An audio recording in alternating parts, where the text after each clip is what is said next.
Bienvenue, allez, c'est parti.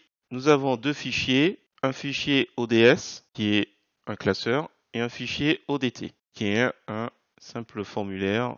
Alors c'est un fichier texte, je les ai sélectionnés, j'ouvre.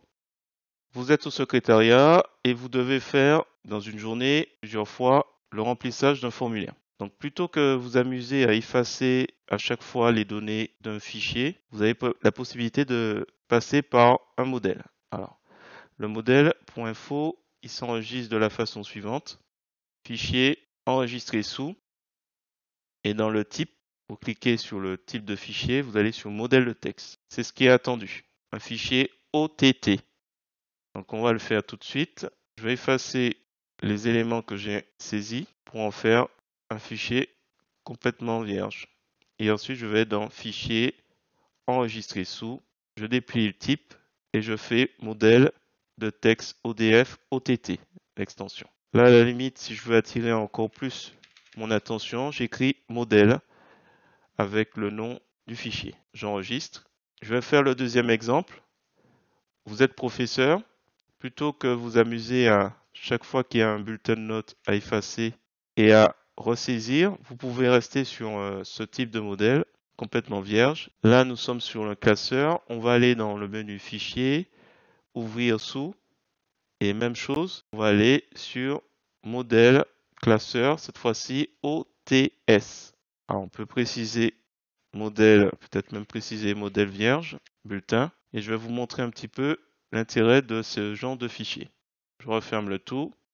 Donc, on se retrouve avec des fichiers modèles qui sont indiqués en type modèle de texte, modèle de classeur. Et lorsqu'on va ouvrir, par exemple, bulletin, c'est le dernier, il va s'ouvrir non pas avec le nom de tout à l'heure, mais avec un sans nom. C'est-à-dire qu'on repart sur quelque chose de complètement différent. Alors, je mets des chiffres au hasard.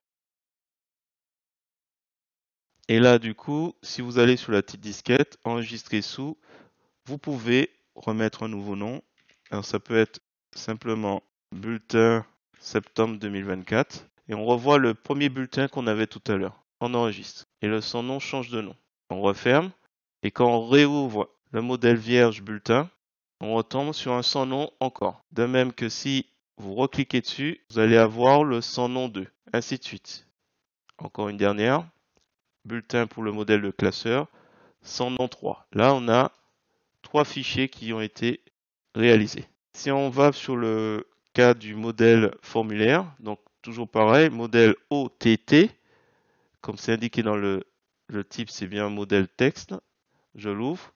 On se retrouve sur un fichier complètement nouveau. Donc j'écris n'importe quoi. Voilà. Voilà, ainsi de suite.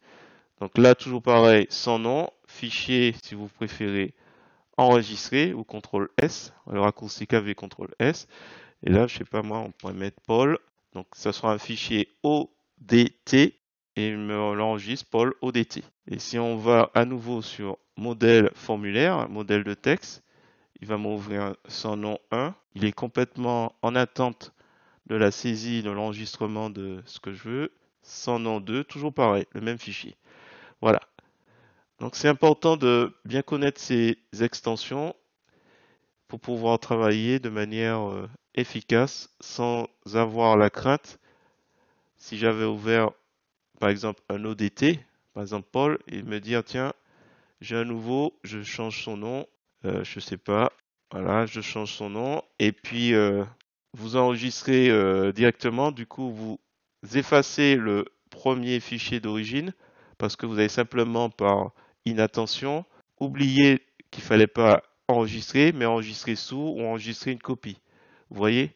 C'est ça l'intérêt en fait du modèle quand vous le créez, quand vous êtes dans une situation où vous savez que ça va être quelque chose qui va revenir, qui sera récurrent, et il faut qu'à chaque fois on parte soit d'un document vierge ou presque vierge avec des éléments qui sont assez fixes dans le document. Voilà, j'espère que cette petite vidéo vous a plu.